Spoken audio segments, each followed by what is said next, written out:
Hello guys, welcome back to ADV Sancharis. ഞാൻ ഒരു Facebook ഗ്രൂപ്പിലുണ്ട്. കുറേ വർഷങ്ങളായിട്ടുണ്ട്. യൂട്യൂബ് ചാനൽ തുടങ്ങുന്നതിനേക്കാളും മുന്നേ ഞാൻ ആ ഗ്രൂപ്പിലുണ്ട്. കേരള ബൈക്ക് റൈഡേഴ്സ് എന്നിട്ട് ബ്രാക്കറ്റിൽ KBR എന്ന് പറയുന്ന ഒരു ഫേസ്ബുക്ക് ഗ്രൂപ്പാണ്. ബൈക്കുമായിട്ട് റിലേറ്റഡ് ആയിട്ടുള്ള ഒരുപാട് കാര്യങ്ങൾ, ഒരുപാട് സംശയങ്ങളും കാര്യങ്ങളൊക്കെ നമുക്ക് ആ ഗ്രൂപ്പിൽ നിന്നുള്ള ആൾക്കാരുടെ ഒരു കമൻസ് വഴി നമുക്ക് ഒരു പോസ്റ്റ് ഇട്ട് കഴിഞ്ഞാൽ എൻ്റെ കമൻസ് നോക്കി കഴിഞ്ഞാൽ നമുക്ക് അതിനെക്കുറിച്ച് നല്ലൊരു ധാരണ കിട്ടും. ഓക്കെ, ഞാൻ പല തവണ ഞാൻ ആ ഗ്രൂപ്പിൽ കയറിയിട്ട് വർഷങ്ങളായിട്ട് പോസ്റ്റ് ഇടുന്നുണ്ട്. ഇന്ന ബൈക്കാണോ നല്ലത്, അതിൻ്റെ പെർഫോമൻസ് എങ്ങനെയാണ്, ആ രീതി എങ്ങനെയാണ്, ഇതെങ്ങനെയാണ്, മറിച്ച് എങ്ങനെയാണ് എന്നൊക്കെ ചോദിച്ച് ഒരുപാട് കാര്യങ്ങൾ ഞാനിത് പോസ്റ്റ് ഇടുന്നുണ്ട്. അതിൻ്റെ കമൻറ്റ് സെക്ഷനൊക്കെ കാര്യങ്ങളും യൂട്യൂബിലെ റിവ്യൂസും കാര്യങ്ങളൊക്കെ നോക്കിയിട്ടാണ് ഞാൻ അവസാനം ഡോമിനാർ 400 എന്ന് പറയുന്നൊരു ബൈക്ക് എടുക്കണം എന്ന് ഞാൻ തീരുമാനിച്ചത്. ഇന്ന് ഞാനൊരു പോസ്റ്റ് കണ്ടു. ഒരു പുള്ളിക്കാരന് സെക്കൻഡ് ഹാൻഡ് ബൈക്ക് എടുക്കാനാണ്. പോസ്റ്റ് ഞാൻ സ്ക്രീൻഷോട്ട് കാണിച്ചു തരാം. സെക്കൻഡ് ഹാൻഡ് ബൈക്ക് എടുക്കാനാണ്.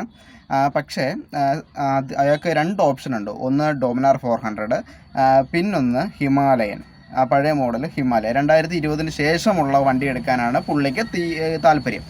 അപ്പം അതിൻ്റെ കമൻറ്റ് സെക്ഷനിൽ ഒരുപാട് പേര് ഡോമിനാർ 400 സെക്കൻഡ് ഹാൻഡ് എടുക്കരുത്, അത് പണി കിട്ടും എന്നൊക്കെയുള്ള രീതിയിലുള്ള കമൻസ് കാര്യങ്ങളൊക്കെ എഴുതിയിട്ടുണ്ട്. എനിക്ക് മനസ്സിലാവുന്നില്ല ആൾക്കാർ എന്തിനാണ് ഇങ്ങനെ ഒരു കമൻറ്റ് ഇടുന്നത് എന്ന് എനിക്ക് മനസ്സിലാവുന്നില്ല. സംഭവം ബജാജ് ആയിരിക്കും, അതുകൊണ്ട് ഇന്ത്യൻ കമ്പനിയാണ്. വളരെ മറ്റുള്ള ഹോണ്ട, സുസുക്കി, യമഹയൊക്കെ വെച്ച് നോക്കുമ്പോൾ വളരെ താഴെ തട്ടിലുള്ളൊരു കമ്പനിയാണ്. നമ്മുടെ ഇന്ത്യൻ ബ്രാൻഡ് ആണെങ്കിൽ പോലും ഡൊമിനാറിന് അത്രയും ക്വാളിറ്റി കാര്യങ്ങളൊന്നും ഇല്ല എന്നൊക്കെയാണ് ഈ നെഗറ്റീവ് കമൻസ് ഇടുന്ന ആൾക്കാർ പറയുന്നത്. എന്നെ സംബന്ധിച്ച് ഞാനൊരു സെക്കൻഡ് ഹാൻഡ് ഡോമിനാർ 400 ഉപയോഗിക്കുന്ന ഒരാളാണ്. ഞാൻ എടുത്തിട്ട് ഇപ്പോൾ കുറച്ച് മാസങ്ങളായി. ആയിരക്കണക്കിന് കിലോമീറ്റർ, ഏകദേശം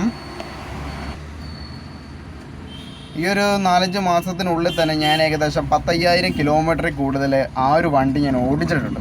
ഒരുപാട് ലോങ് ഞാൻ ഓടിച്ചിട്ടുണ്ട്. കണ്ടിന്യൂസ് ആയിട്ട് 7-8 മണിക്കൂറോളം ഒറ്റ സ്ട്രെച്ചിൽ ഞാൻ ഓടിച്ച് പോയിട്ടുണ്ട്. 2018 മോഡൽ വണ്ടിയാണ് എൻ്റേത്.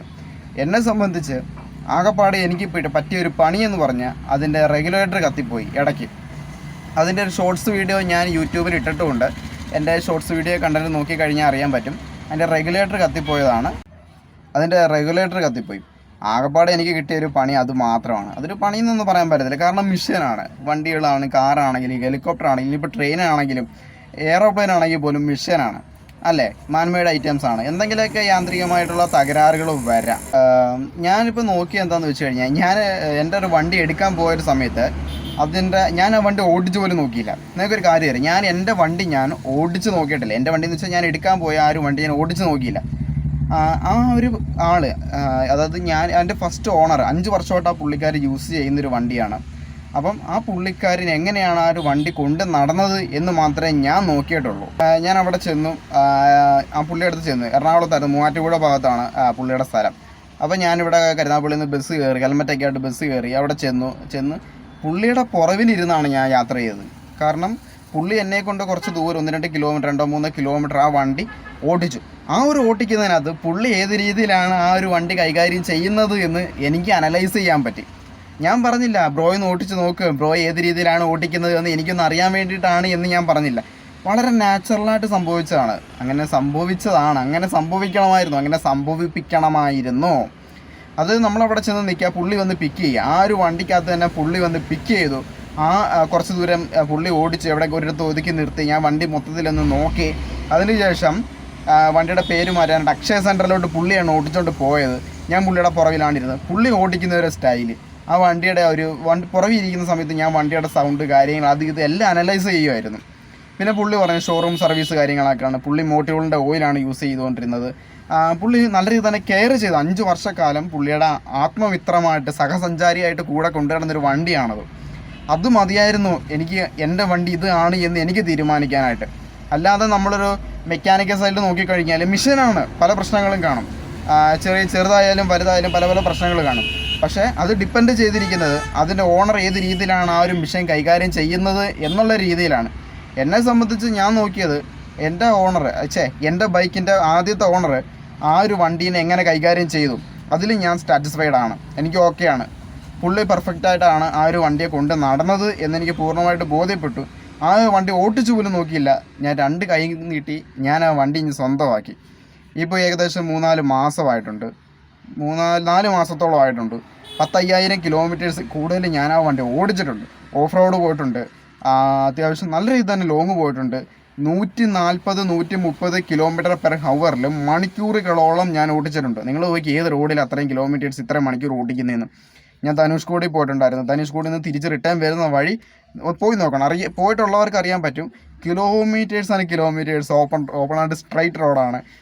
ഞാൻ 100 നാളെ വന്നത് വളരെ ചുരുക്കം മാത്രമാണ്. 120 130 140 ഈ ഒരു രീതിയിലാണ് ക്രൂസ് ചെയ്തത്.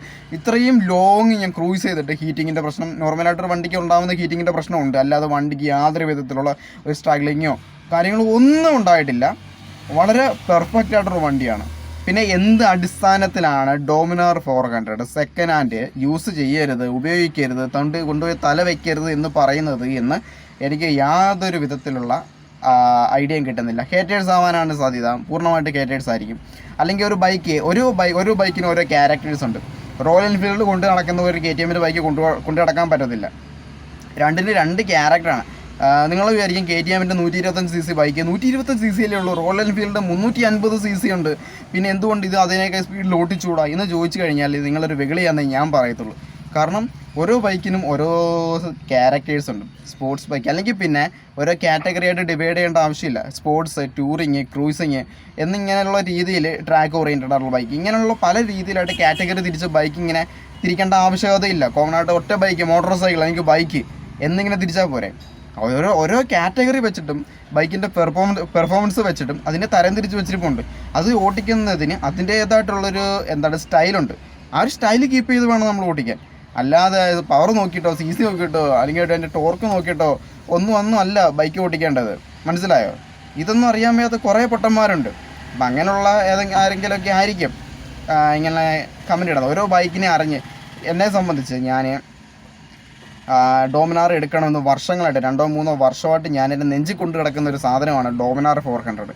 എൻ്റെ മനസ്സിൽ ആദ്യം വന്ന RTR 200 ആണ്.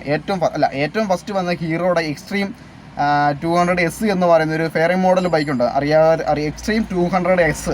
അത് കഴിഞ്ഞിട്ട് RTR വന്നിട്ട് നമുക്ക് മീറ്റിയോർ വന്നു. ഇങ്ങനെ ഓരോ ബൈക്കും ഞാനിങ്ങനെ അനലൈസ് ചെയ്താണ് ഏറ്റവും ഫൈനൽ ഡിസിഷൻ ഡോമിനാർ 400 എത്തിയത്. അതിന് തൊട്ട് മുന്നേ എനിക്ക് ഡോമിനാർ 250 എടുക്കണമെന്നായിരുന്നു ആഗ്രഹം. പക്ഷേ റേറ്റിൻ്റെ ഒരു കാര്യങ്ങളുണ്ട്, പവറിൻ്റെ കാര്യങ്ങളുണ്ട്, വലിയൊരു വ്യത്യാസമുണ്ട്. കാരണം ചെറിയ റേറ്റും വലിയ പവർ വ്യത്യാസവും പിന്നെ അതിൻ്റെ ടൂറിങ്ങിൻ്റെ ഒരു ആക്സസറീസ് കാര്യങ്ങളൊക്കെ കമ്പനി പ്രൊവൈഡ് ചെയ്യുന്നതും ഇതെല്ലാം വെച്ച് നോക്കിയപ്പം എന്തുകൊണ്ടും ഡോമിനാർ 400 തന്നെയാണ് മെച്ചപ്പെട്ടത് എന്ന് എനിക്ക് തോന്നി. കാരണം ഒരു ലോങ് ടൂറിങ്ങിന് ഡോമിനാർ 400 എന്ന് പറയുന്നൊരു ബൈക്ക് വഹിക്കുന്ന പങ്ക് അത് വളരെ വളരെ വളരെ വലുതാണത്. അതെനിക്ക് ധനുഷ്കോടി പോലുള്ള അത്രയും ലോങ് ഡിസ്റ്റൻസ് പോയപ്പോഴാണ് എനിക്ക് മനസ്സിലായത്. കാരണം 7 മണിക്കൂർ ഒറ്റ സ്ട്രെച്ചിൽ ഒരു ബൈക്ക് ഇത്രയും ദൂരം ഓടിച്ചുകൊണ്ട് പോകുക എന്ന് പറയുന്ന അത് ഇത്രയും പവർഫുൾ ആയിട്ടുള്ള ഒരു ബൈക്കിനകത്ത് മാത്രമേ നമുക്ക് പറ്റത്തുള്ളൂ. അല്ലാത്ത ബൈക്കിലും പറ്റും, മൈൻഡുള്ളവർക്ക് പറ്റും. പക്ഷേ അങ്ങനെ പോകണമെങ്കിൽ ആ ഓടിക്കുന്ന ഒരു റൈഡർ നല്ല രീതിയിൽ തന്നെ സ്ട്രഗിൾ അനുഭവിക്കേണ്ടി വരും. ഇത് പക്ക സ്മൂത്തായിട്ട് ഭയങ്കര ലാവിഷായിട്ട് ഇത്രയും ലോങ് എനിക്ക് ഒട്ടും ടയർഡ് തോന്നിയിട്ടില്ല, ഒട്ടും ഞാൻ ക്ഷീണിച്ചിട്ടില്ല, ഒട്ടും എനിക്ക് മടുപ്പ് തോന്നിയിട്ടില്ല എന്നുള്ളത് ഏറ്റവും വലിയൊരു പ്രത്യേകതയാണ്. അത് ഡോമിനാർ 400 400cc 373 bhp പവറും 35 Nm ടോർക്കും ഉള്ള ഈ ഒരു ബൈക്കിൻ്റെ ഒരു ടൂറിങ് പർപ്പസിനായിട്ട് കമ്പനി നിർമ്മിച്ചെടുത്തേക്കുന്ന ഈ ഒരു ബൈക്കിൻ്റെ പ്രത്യേകതയായിട്ടേ ഞാൻ പറയത്തുള്ളൂ. ഞാനൊരു ഡോമിനാർ ഫാൻ ബോയ് ഒന്നുമല്ല. ഡോമിനാറിൻ്റെ കഴിവ് എന്താണ് എന്ന് അറിഞ്ഞ് ആരാധിച്ചതാണ് ഞാൻ. മനസ്സിലായോ? ഡോമിനാറിനേക്കാളും മുന്നിൽ നിൽക്കുന്ന ബൈക്കുണ്ടെങ്കിൽ അത് ഒരുപക്ഷെ മോജോ ആയിരിക്കും. നിലവിൽ ആ ബൈക്കിൻ്റെ ഒരു പഴയ ഒരു രീതിയിൽ നമുക്കതിന് തിരിച്ച് കിട്ടത്തില്ല. ഡിസ്കണ്ടിന്യൂ ആയിട്ടുണ്ടോ അതോ ആവാൻ പോകുന്നോ എന്നൊരു ചെറിയ ഡൗട്ടുണ്ട്. ഏതെങ്കിലും ഷോറൂമിൽ പഴയ സ്റ്റോക്ക് ഉണ്ടെങ്കിലേ ഉള്ളൂ, പുതിയതൊന്നും ഇനി ഇറക്കുന്നില്ല.